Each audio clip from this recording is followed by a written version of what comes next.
श्वास श्वास पर हरि जपो, वृथा श्वास न खोए, ना जाने इस श्वास का आवन होए न होए। सांसों का महाप्रयोग, सांसों का रहस्य, सांसों की अद्भुत दुनिया। ऐसे ही न जाने कितने ही वीडियो मैं पहले बना चुका हूँ, जिनके माध्यम से आपने सांसों के बारे में बहुत गहरा ज्ञान लिया। परंतु आज की यह वीडियो उन सभी वीडियो से बिल्कुल अलग है। आज की इस वीडियो में हम सांसों के एक ऐसे गहरे ज्ञान के बारे में बात करेंगे जिसके बारे में आज तक आपने YouTube पर कोई वीडियोस नहीं देखी होंगी। तो आइए सांसों के इस रहस्य को समझते हैं। वैसे तो श्वास का रहस्य जानना कोई मामूली बात नहीं है, क्योंकि श्वास कोई छोटी चीज नहीं जिसे आपने बस सुना और समझ लिया। श्वास तो एक विस्तृत किताब है जिसके केवल कुछ पन्ने ही आप अपने जीवन में पढ़ पाते हैं, क्योंकि आपके जीवन और दैनिक कार्य से जुड़ी हर चीज श्वासों से ही कार्यशील होती है।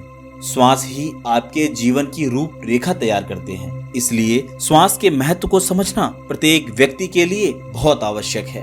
और जो लोग ध्यान मेडिटेशन करते हैं, आध्यात्मिक सफर पर चलना चाहते हैं, जिन्हें लगता है कि फ्यूचर में उन्हें समाधि घटित होगी, उनके लिए तो श्वासों का रहस्य समझना बहुत ही जरूरी है। दोस्तों, क्या आप जानते हैं कि 24 घंटे में आप कितनी बार सांस लेते हैं और छोड़ते हैं? नहीं जानते होंगे, तो चलिए मैं बता देता हूँ। 24 घंटे में हमें लगभग 21,600 बार श्वास आती है। अगर हम सामान्य अवस्था में हैं, यानी कि बीमार नहीं है, या भागने या दौड़ने जैसे कोई कार्य नहीं कर रहे हैं, या फिर किसी बीमारी के चलते हमारी श्वास काफी मंद गति से नहीं चल रही हो, तो सामान्य अवस्था में 4 सेकंड में एक श्वास का आना जाना होता है। यानी 2 सेकंड में श्वास लेना और 2 सेकंड में श्वास का छोड़ना। इस तरह 1 मिनट में हम 15 बार श्वास लेते हैं और 15 बार श्वास को छोड़ते हैं। इस तरह 1 घंटे की यदि कैलकुलेशन की जाए तो लगभग हम 900 बार श्वास लेते हैं और 900 बार श्वास को छोड़ते हैं। यानी 24 घंटे में 21,600 बार श्वास का आना जाना होता है। आपने अक्सर महात्माओं के नाम के आगे 108 या 1008 लिखा देखा होगा। उसका भी संबंध श्वास और भजन क्रिया से ही है। दोस्तों, यदि आप अपने जीवन में कुछ रहस्यों को जानना चाहते हैं तो आपको प्रत्येक शब्द पर ध्यान देना होगा। बिना शब्दों पर ध्यान दिए आप अपने जीवन में बहुत से अद्भुत रहस्यों से अछूते रह जाएंगे। इसलिए आप प्रत्येक शब्द को ध्यान से देखें। जैसे कि आप श्वास को ही ले लें। यदि इसमें से हम बिंदी को हटा दें और इस तरह लिख दिया जाए स्वा और आस यानी कि श्वास, तो इसका सीधा सा अर्थ हो गया स्वा यानी अपनी, आस यानी इच्छा। अर्थात ये दुर्लभ शरीर आपको अपनी प्रबल इच्छा के चलते प्राप्त हुआ है। यानी आपकी प्रबल इच्छा के कारण ही आप जीवित हैं, और वह प्रबल इच्छा है श्वास। श्वास शब्द से बिंदी के हट जाने से इसका पूरा मतलब ही चेंज हो गया। कितना भारी परिवर्तन आ गया उसके अर्थ में। इसीलिए तो संस्कृत को देववाणी कहा गया है, और हमारी यह हिंदी भाषा संस्कृत से ही उत्पन्न हुई है। इसलिए इसमें बिंदी और रा का बड़ा गहरा महत्व है। दोस्तों, यदि आप एक बिंदी का रहस्य समझना चाहते हैं तो इन सब का रहस्य ओम में छुपा हुआ है। यदि आप ध्यान से देखें तो ओम के 5 अंग हैं, आ, उ, मा, अर्धचंद्र और बिंदी। इसी ओम से मनुष्य की शरीर की रचना हुई है। इसीलिए तो कहते हैं ओहम से काया बनी, सोहम से मन होए, ओहम सोहम से परे, जाने विरला कोय। यानी इस ओहम और सोहम से ही इस समस्त शरीर का निर्माण हुआ है। दोस्तों, यदि आप अपने जीवन में आध्यात्म की ऊंचाइयों को छूना चाहते हैं, समाधि तक पहुंचना चाहते हैं, जीवन में सभी प्रकार की सफलताएं पाना चाहते हैं, तो आपको अपने श्वासों से दोस्ती करनी होगी।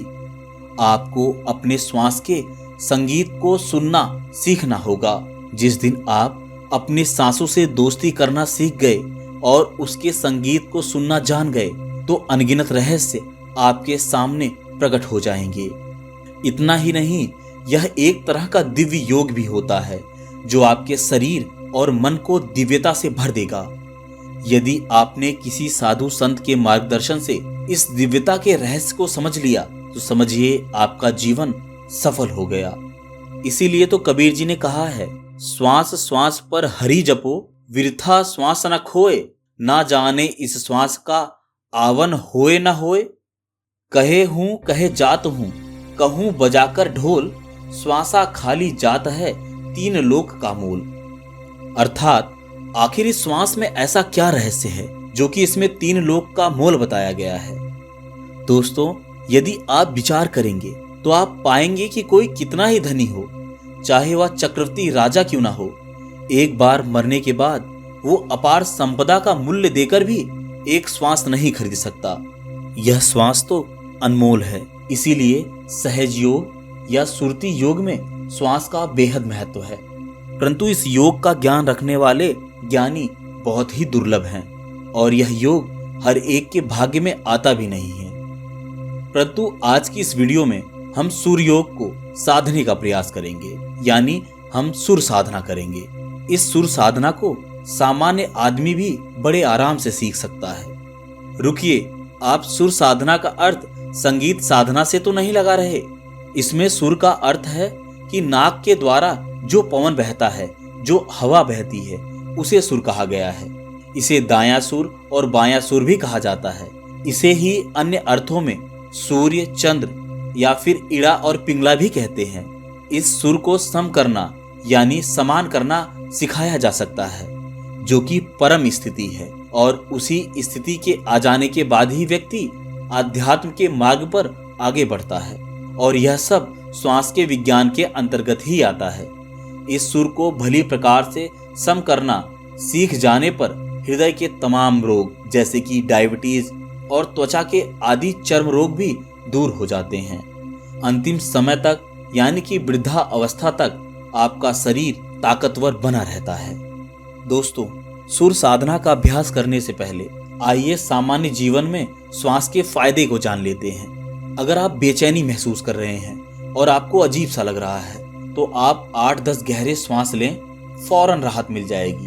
अगर आप लंबे समय से किसी असाध्य बीमारी से पीड़ित हैं और बिस्तर पर पड़े रहना आपकी मजबूरी है तो आप अपने श्वासों से दोस्ती कर लीजिए। फिर देखिए आपके भीतर यह कितना लाभ पहुंचाती है। आप अनजाने आनंद से भर जाएंगे। लेकिन एक बात समझ लें, आप अधिक कमजोरी या बेहद घबराहट जैसे किसी विशेष रोगों से पीड़ित हैं तो श्वास पर प्रयोग करना आपके लिए फायदे के बजाय नुकसान का सौदा ही होगा। यह प्रयोग केवल सामान्य स्थिति और सामान्य बीमारी के लिए ही है। विशेष स्थिति में किसी जानकार के मार्गदर्शन में ही आप आगे बढ़िए और इस प्रयोग को करिए। तो आइए इस प्रयोग को करना प्रारंभ करते हैं। तो इस प्रयोग को करने के लिए आप ध्यान की किसी मुद्रा में बैठ जाइए। यदि आप ध्यान की पद्मासन की मुद्रा में बैठना चाहते हैं तो आप उसमें भी बैठ सकते हैं। अपनी दोनों आंखें बंद कर लीजिए, कमर और गर्दन को सीधा कर लीजिए और गहरी सांस लेना प्रारंभ करिए, कुछ इस तरह।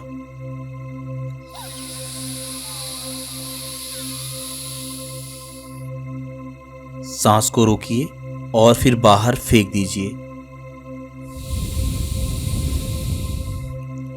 फिर श्वास को लीजिए,